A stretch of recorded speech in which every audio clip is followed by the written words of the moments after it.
Earth is full of places so remote and difficult to reach that they remain almost untouched by humans. Today, I'm unveiling where those places are as we count down the top 15 most inaccessible places in the world. Number 15. The Kerguelen Islands. These islands, also ominously known as the Desolation Islands, are perhaps one of the most inaccessible places on Earth. Located about 2,000 miles from any semblance of civilization, they sit like forgotten relics in the southern Indian Ocean. The remoteness of these islands makes one wonder, who on Earth would want to go there? And more intriguingly, how the hell do they even get there? Well, the Kerguelen Islands are not exactly a vacation hotspot. In fact, if you were to book what could be considered the world's most uninviting holiday, you would find that these islands have no indigenous population and certainly no cushy resorts. However, the French, ever the adventurers, have claimed the archipelago as part of the French southern and Antarctic lands. Around 50 to 100 brave people, mostly scientists, not just any ship, mind you, but a vessel that departs a grand total of 4 times a year. Yep, only 4 times a year. If you miss that departure window, you're stuck in paradise for the next 3 months. Number 14. Tristan da Cunha. Tristan da Cunha is the most remote inhabited archipelago on the planet, making it a place that only the most determined, or perhaps adventurous, might attempt to visit. Located in the South Atlantic Ocean, this volcanic island sits 1,732 miles from Cape Town, South Africa, and 2,400 miles from its closest neighbor, the tiny island of St. Helena. If isolation had a capital, Tristan da Cunha would likely be it. But what's even more mind-boggling than its remoteness is the fact that 250 people call this distant land their permanent home. So how do you get there? Well, that's where things get really interesting. For starters, forget airplanes. There's no airstrip there, none at all. The only way to reach this far-flung island is by ship, and even then, it's not exactly Forbidden Island. Niihau, often called the Forbidden Island, is Hawaii's most secluded island. Located near Kauai, this island is locked in time, adhering to a way of life that has largely evaded modern influences. With no roads, no running water, and electricity solely from solar power, Niihau is a self-sufficient haven where the native Hawaiian dialect remains the primary language, and locals rely on hunting, foraging, and farming to meet their daily needs. The island's legacy of isolation began in 1864 when Elizabeth Sinclair Robinson, a Scottish-born plantation owner, purchased Niihau from King Kamehameha V. Sinclair promised to protect Hawaiian culture, an ideal that's been upheld through generations of the Robinson family, who continued to steward the island and its people. Its community, based in the small village of Pu'uwai, practices traditional customs, including hula, and treats the land as a shared resource rather than private property.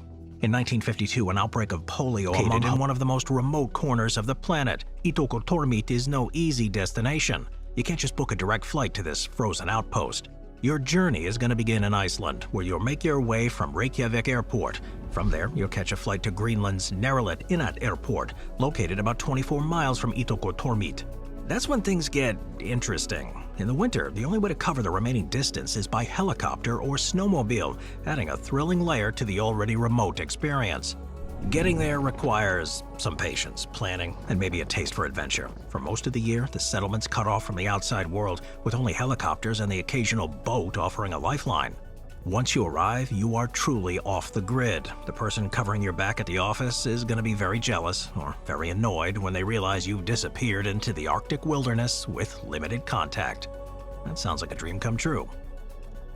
Number 11. Battery Point Light.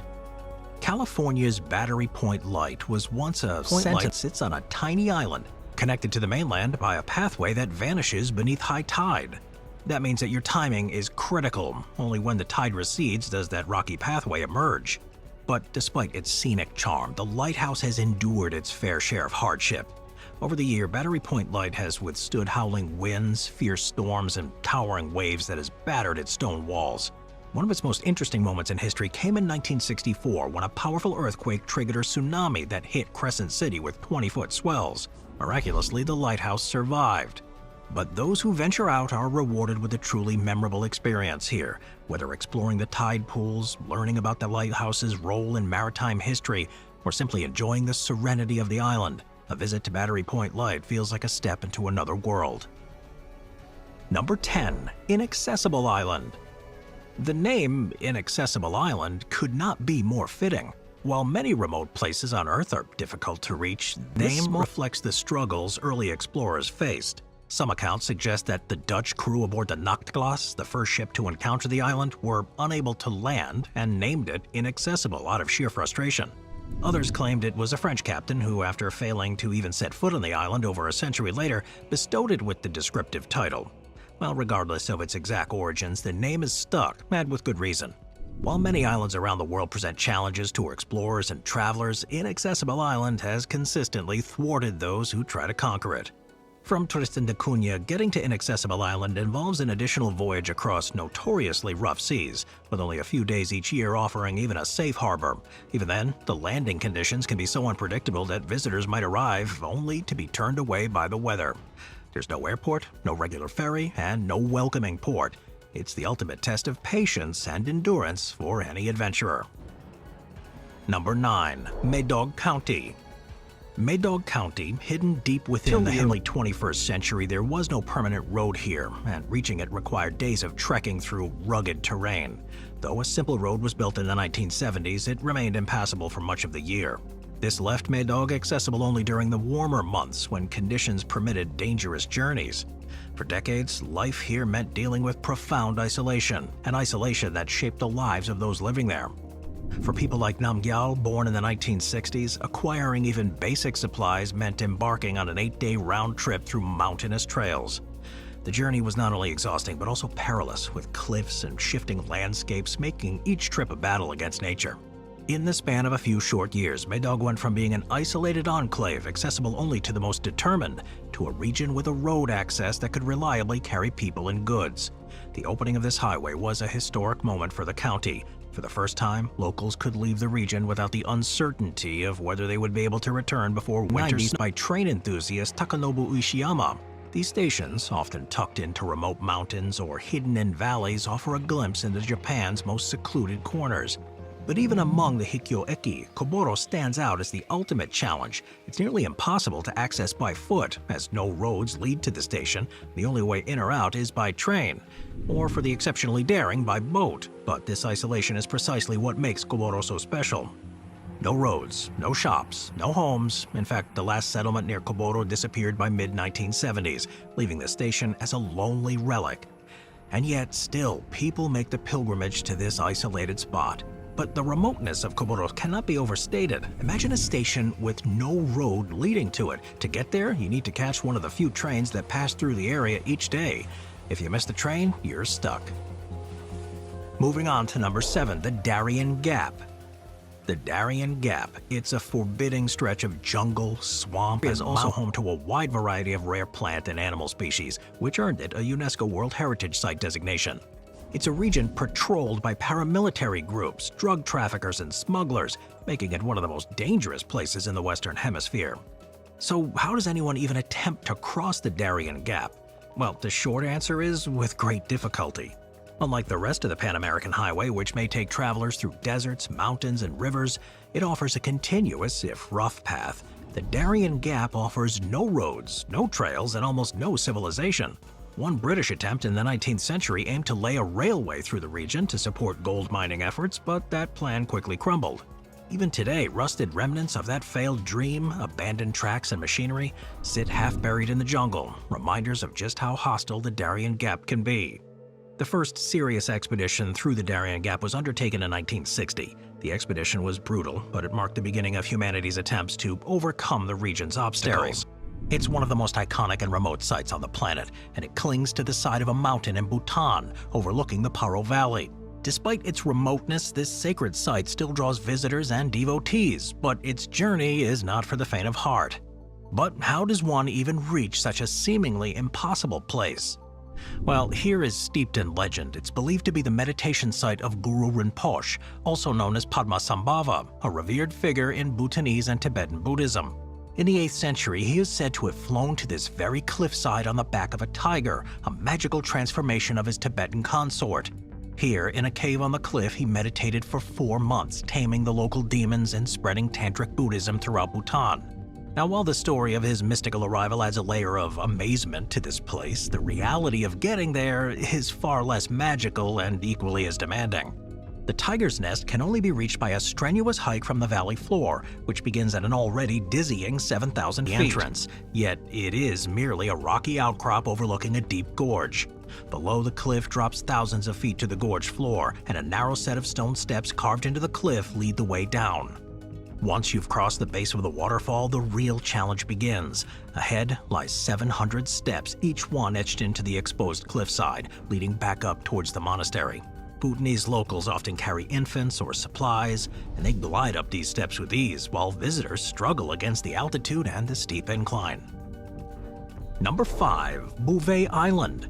And the title for the most remote island on Earth goes to Bouvet Island, located 1,000 miles north of Antarctica and over 1,400 miles away from its closest inhabited neighbor, Tristan da Cunha. Nearly entirely engulfed by glaciers and battered by the freezing waters of the Southern Ocean, Bouvet Island is the epitome of isolation. In fact, even seeing Bouvet is an elusive dream. Most of the time, the island is shrouded in dense fog. Weather and lack of infrastructure mean that just reaching the island is an achievement. There are no cozy lodges or convenient campsites.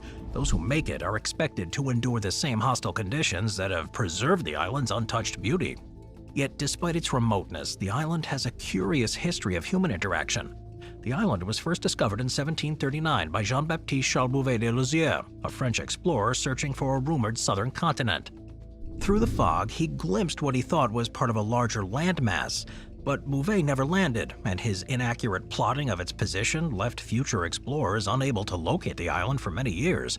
It wasn't until 1808 when Captain James Lindsay spotted the island again, and that its true nature as an isolated landmass was confirmed. Number 4. Alert Nunavut. Alert Nunavut stands as an epitome of human endurance in extreme isolation. It's located on the northeastern tip of Ellesmere Island and Canada's Arctic archipelago. Well, despite the eternal daylight, the sun never climbs more than 30 degrees above the horizon, casting long shadows across the barren landscape. Reaching here is an arduous task. Unlike most remote places, Alert isn't accessible by icebreakers due to heavy sea ice surrounding it. The only reliable method is getting there by air. Military transport planes, operated by the Royal Canadian Air Force, provide the lifeline, bringing in supplies, equipment, and personnel to the nearby airport. Conditions for landing here are notoriously difficult. Pilots have to contend with unpredictable weather, icy runways, and near-constant high winds. At any given time, the population consists of only a few dozen individuals, none of whom call it a permanent home. These temporary residents, humorously dubbed the Frozen Chosen, are typically members of the Canadian Armed Forces, meteorologists, and atmospheric scientists. During the Cold War, this location made it invaluable for intercepting Soviet communications, and as part of the Five Eyes Intelligence Sharing Alliance, Alert served as a crucial listening post, gathering intelligence from the farthest northern populated country in Oceania. Yet its rich history and striking landscape continue to capture imaginations. And the question again is, how does one get here? Well, it ain't no easy feat. Pitcairn Island is a British overseas territory, and its location is about as remote as it gets, situated more than 3,000 miles from New Zealand and 1,400 miles from Tahiti. Pitcairn's fame is largely tied to one of history's most dramatic maritime tales, the mutiny on the HMS Bounty. On April 28, 1789, a band of mutineers led by British sailor Fletcher Christian took control of the ship, forcing Captain William Bligh and 18 loyal crewmen into a dinghy to fend for themselves. Against all odds, Bligh managed to navigate a 4,000-mile journey to safety, a story of survival in its own right, but for the mutineers, their adventure had only begun.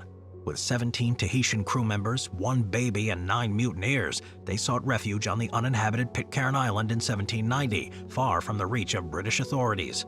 It wasn't long before which makes occasional trips throughout the year. The catch, even getting to French Polynesia, involves an intricate journey. For example, the closest launch point is Mangareva in the Gambier Islands of French Polynesia, which itself is only accessible via a series of small planes from Tahiti. The reality is that any path to Pitcairn is as daunting as it is exciting, making it a destination for the most determined of travelers. Number 1. Point Nemo. So people often talk about being in the middle of nowhere, but there's one place on Earth where that phrase takes on a literal meaning. Point Nemo, officially known as the Oceanic Pole of Inaccessibility. This place is the most remote location on Earth, a place so far removed from land that the closest humans are not often even on the planet. And while most of us will never set eyes on it or even come close to it, this spot serves a unique intersection between isolation, science, and space travel. Located in the remote South Pacific Ocean, another fitting symbol of maritime exploration. Unlike other remote places on Earth that at least host small populations, Point Nemo is utterly devoid of human life. In fact, it's so isolated that the closest people to it at any given time aren't even on land, they're in space. The International Space Station, orbiting at 258 miles above Earth, often passes closer to Point Nemo than any human on the surface. This means that astronauts, not Earthlings, are technically the closest inhabitants to this far-flung point in the ocean. The reality is that getting to Point Nemo would almost be as challenging as traveling to space. To reach this spot, you'd need a ship, a ton of fuel, and an enormous amount of patience. The South Pacific Gyre, a massive rotating ocean current, surrounds Point Nemo, and it creates a watery desert that's largely inhospitable to life. As it turns out, those consistent visitors to Point Nemo from space, NASA, and other space agencies have designated this remote area as a space graveyard for decommissioned satellites. When the ISS